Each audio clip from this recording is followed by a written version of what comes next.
رسل ربنا بالحق، ثم الصلاة والسلام والتحية والإكرام على أول الخلق سيدنا ونبينا وحبيب قلوبنا وطبيب نفوسنا وشفيع ذنوبنا أبي القاسم محمد. اللهم صل على محمد وعلى أهل بيته الطيبين الطاهرين الأئمة المعصومين المنتجبين، ولا سيما حجة الله في الأراضين، روحي وأرواح المؤمنين لتراب مقدمه الفداء.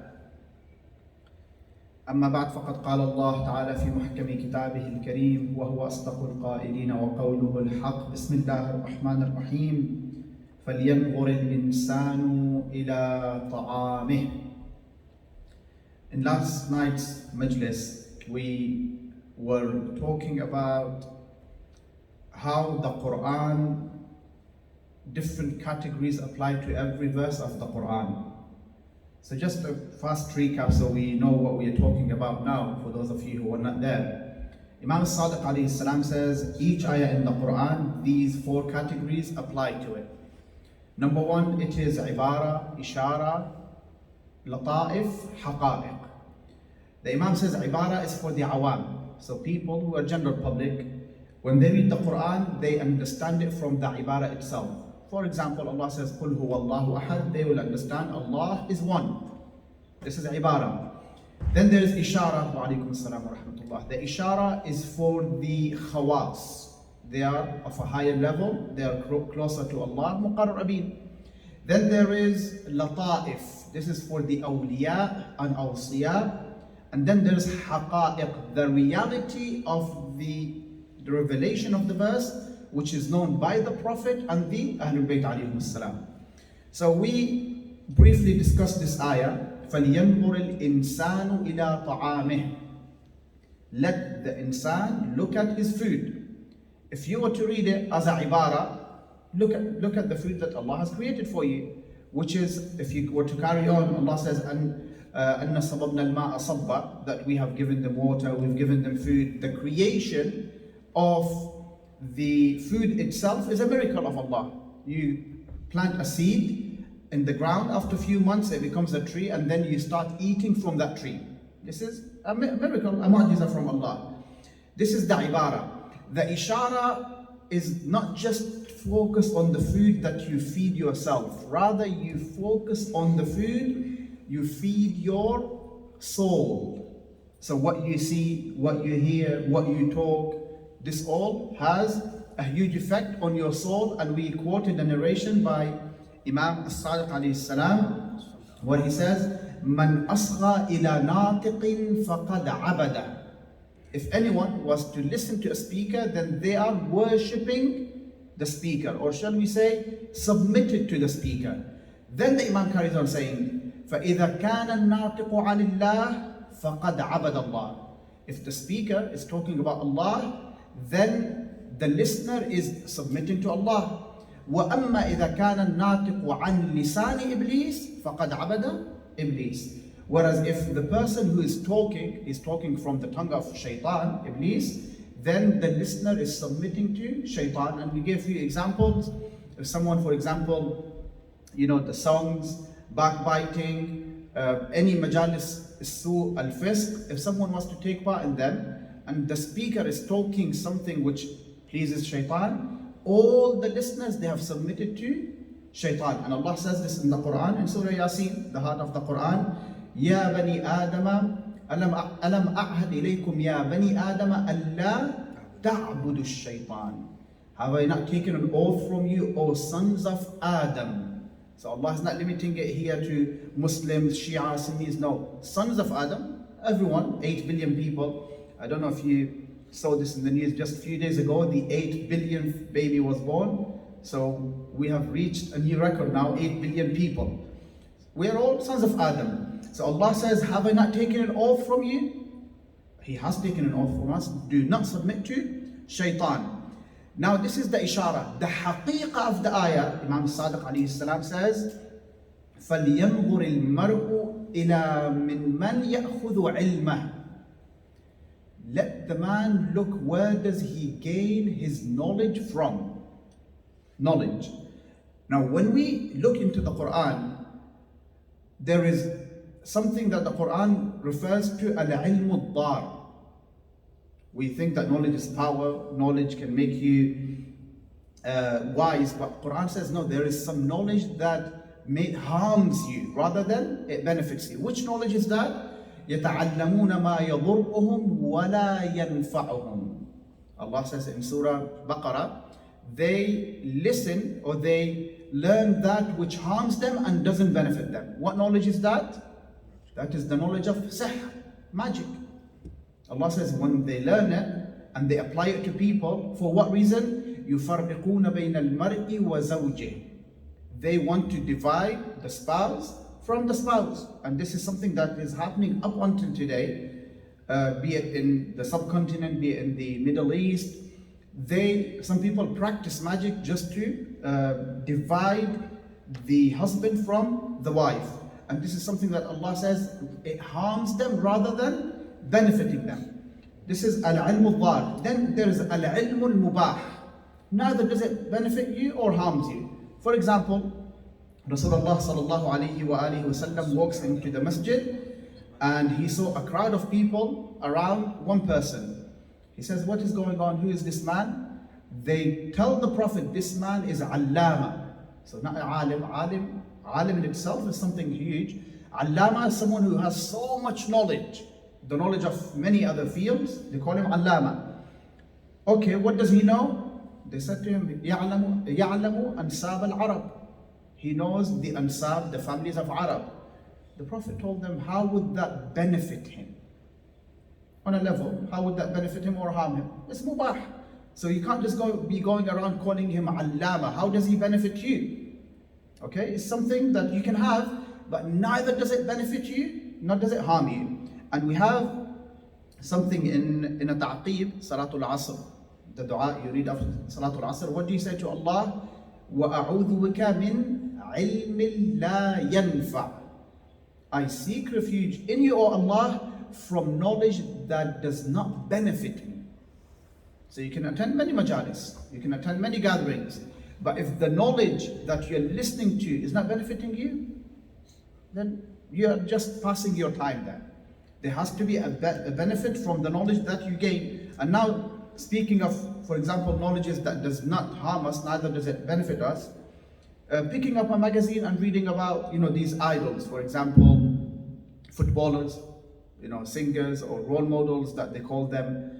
If I was to know how they live their life, how is that going to benefit me?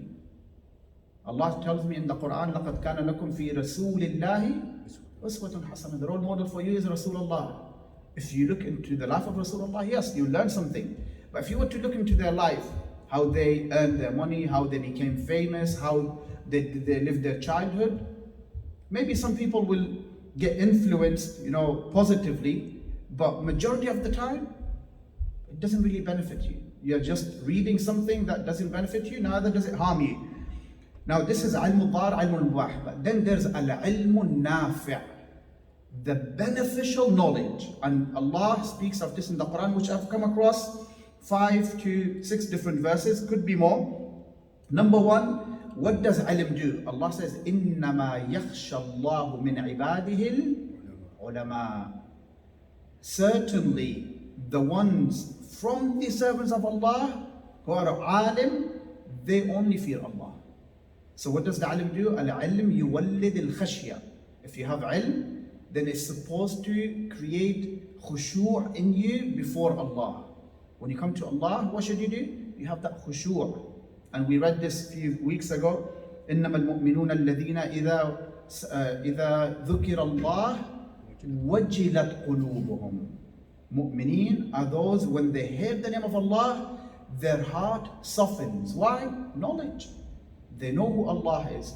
If you were to look into the lives of Ahlebait alayhim salam, the Imam Amir al-Mu'mineen, Ali ibn Abi Talib, people, when they look at Ali in the battlefield, they see him so brave, so fearless. When they see him on the prayer mat, Ali is different than Ali in the battlefield. Why? Because he has knowledge of Allah. The one he is standing before him now is different than the Ali you see in the battlefield. So number one, al-ilm yuwallid al-khashya. You have humbleness in you. Then Allah says, قال الذي عنده علم من الكتاب أنا آتيك به. When Sulaiman alayhi salam wanted the throne of Bilqis to be put before him, which he was in Palestine and she was in Jordan. So you can imagine the distance. A man of his advisor by the name of Asif bin Barkhiyah, he said to him, أنا آتيك به قبل أن يرتد إليك طرفك. I will bring it before you even blink an eye. Imagine a whole throne from Jordan to Palestine before you even blink an eye. How was he able to do that? Knowledge. Allah says, قال الذي عنده علم من الكتاب. The one who had knowledge, some knowledge of the book, not even the knowledge of the book, some of the knowledge, he was able to do this. So al-ilm yuwallid al-quwwa. If you have knowledge, you have power. But al-ilm al-nafi'. Now this is when it comes to Asif bin Barkhiyah. How does Allah speak about Ali ibn Abi Talib in the Quran? وَالَّذِي عِنْدَهُ عِلْمُ الْكِتَابِ. Not ilmun min al-kitab. Asif had a knowledge from the book. Ali has the knowledge of the book. So if Asif was able to do such a thing, imagine what Ali ibn Abi Talib could do. Ali ibn Abi Talib was able to bring the sun back because he has knowledge. These are two verses from the Quran. The third one, Ya abati inni qad ja'ani min al-ilmi ma lam ya'tika fattabi'ni. Al-ilm yuwallid al-ittiba'. If you have knowledge, you will have followers behind you. Beneficial knowledge. Now, of course, if you look at the world today, many so-called ulama, they have followers, but they're not being led to the right path. This one is referring to Ibrahim alayhi salam when he spoke to his uncle. He says, Inni qad ja'ani min al-ilm ma lam ya'tika. Knowledge that has come to me, it has not come to you. Fattabi'ni, follow me. I will rescue you. So al-ilm yuwallid al-ittiba'. Now come to the knowledge of Ahlebait alayhim salam. There is a very interesting ayah in the Quran. And if the Muslims were just to read this ayah, forget the history, forget what happened, focus on this ayah. What does Allah say? They will truly know who should have been the leader after the Prophet sallallahu alaihi wasallam. What does Allah say? أَفَمَنْ يَهْدِي إِلَى الْحَقِّ أَحَقُّ أَن يُتَّبَعَ. Allah is asking a rhetorical question. You answer it yourself. أَفَمَنْ يَهْدِي إِلَى الْحَقِّ أَحَقُّ أَن يُتَّبَعَ. The one who guides to the truth, is he more worthy to be followed? أَفَمَنْ يَهْدِي إِلَى الْحَقِّ أَحَقُّ أَن يُتَّبَعَ أَمَّنْ لَا يَهِدِّي إِلَّا أَن يُهْدَى. Or the one who cannot guide unless he is guided himself. Rhetorical question. Who is more worthy? The one who is guiding you towards haqq, or the one who cannot guide unless he is guided himself? Compare it to the history now. The ones who came after Rasulullah, what were they? They were the people who supposedly they should have been guided. Okay, Ali ibn Abi Talib was the guide himself. Allah says in the Quran, إِنَّمَا أَنْتَ مُنذِرٌ وَلِكُلِّ قَوْمٍ هَادٍ. You are a munzir or Rasul, and every nation has a guide. In that nation, it was Ali ibn Abi Talib. After Ali, it was Hassan. After Hassan, it was Hussein. Because Allah says, لِكُلِّ قَوْمٍ, which is a proof of the Imam of time as well. Allah says, every nation has a guide. If we were to believe what they said, what the Muslims say, Rasulullah passed away, finish. That's it. We collectively select a Khalifa or a leader and he leads us.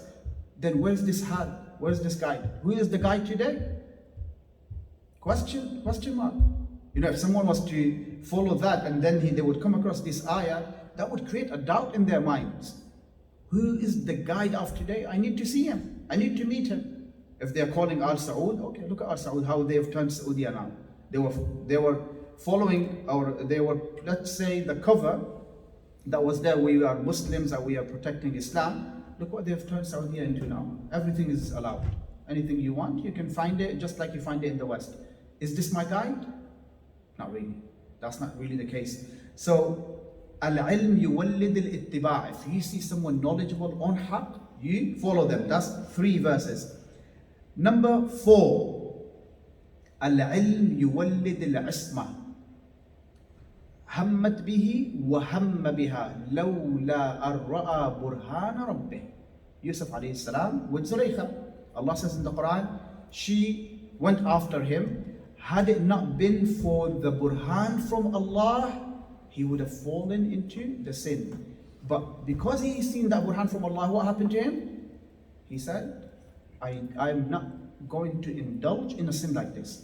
So the ilm created infallibility in Yusuf alayhi salam.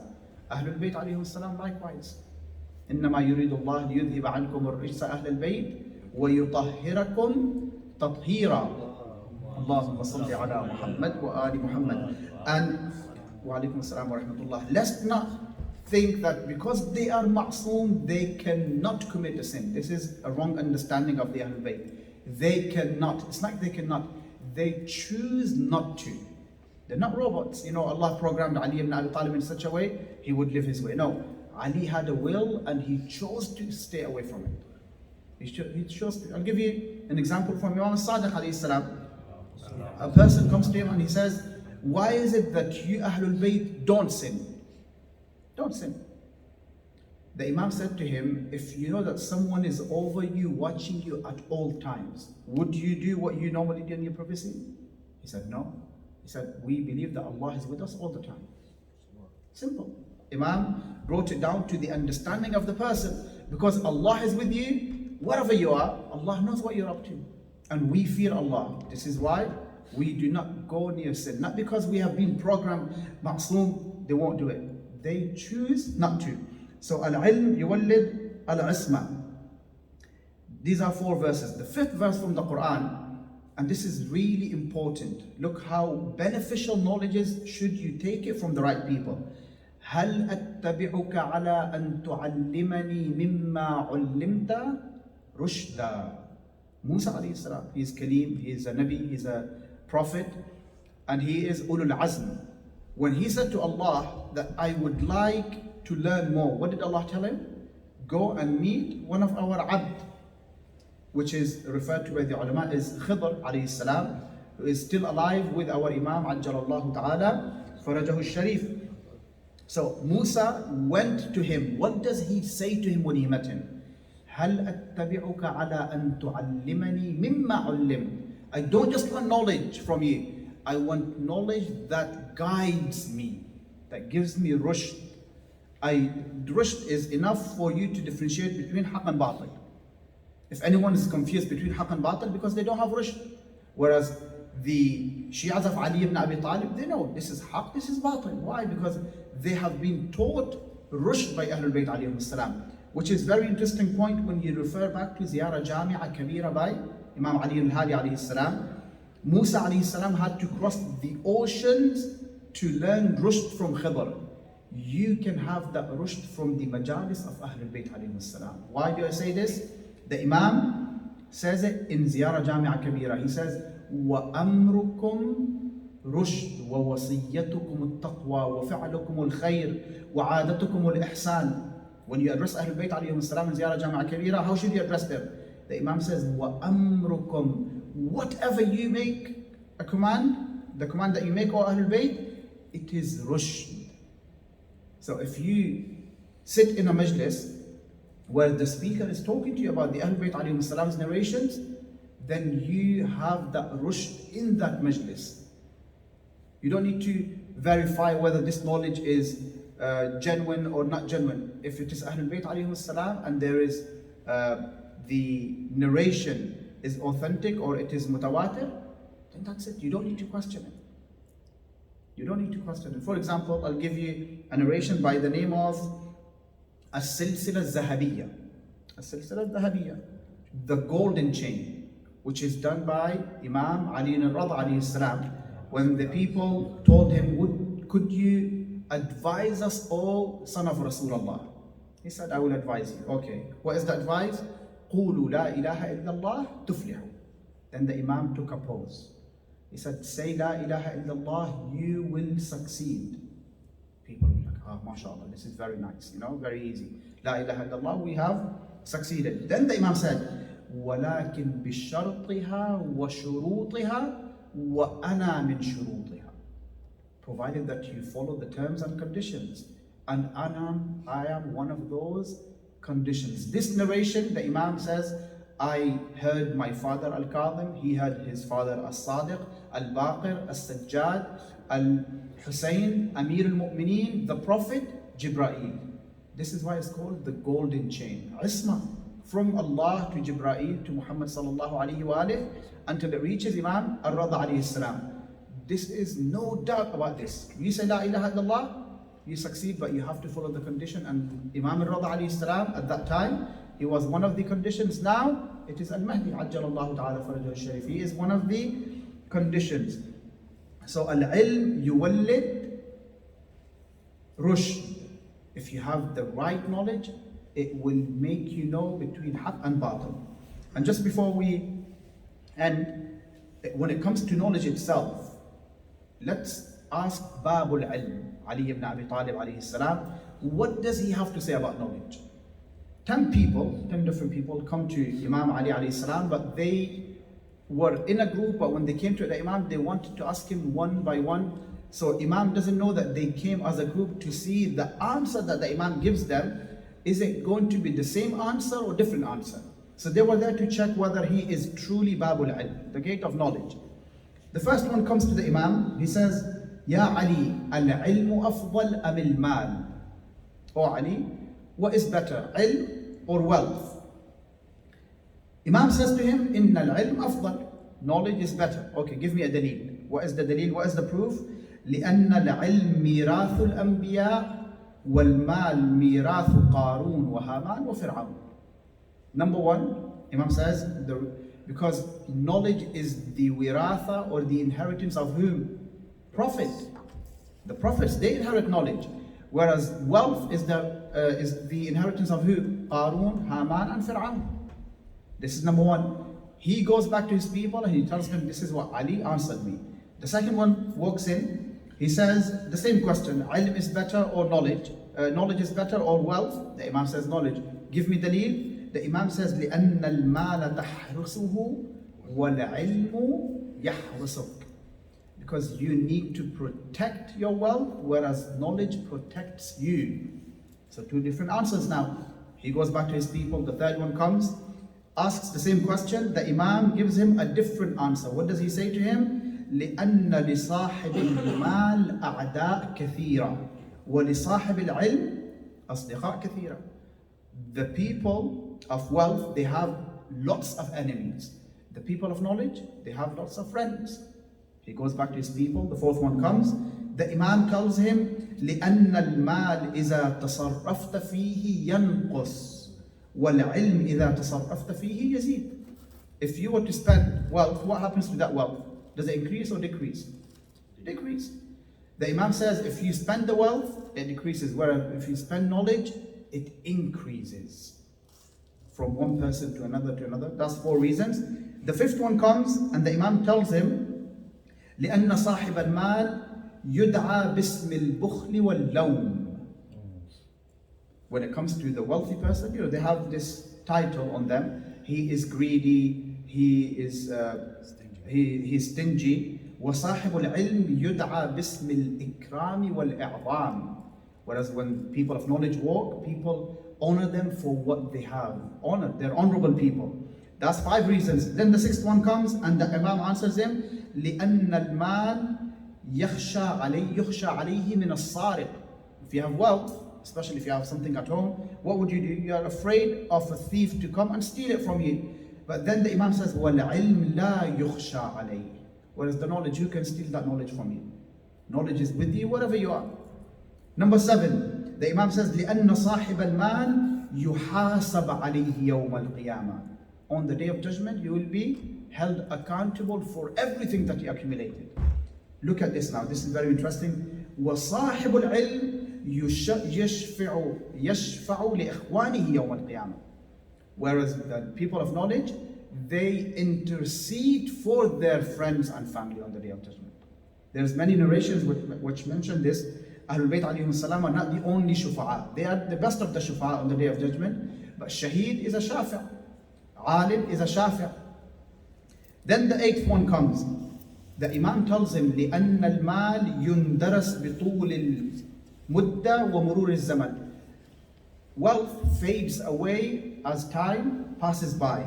وَالْعِلْمْ لَا يُنْدَرَسْ وَلَا يُبْلَى. Whereas knowledge, it doesn't fade away. Once you have that knowledge, you pass it from one person to another to another.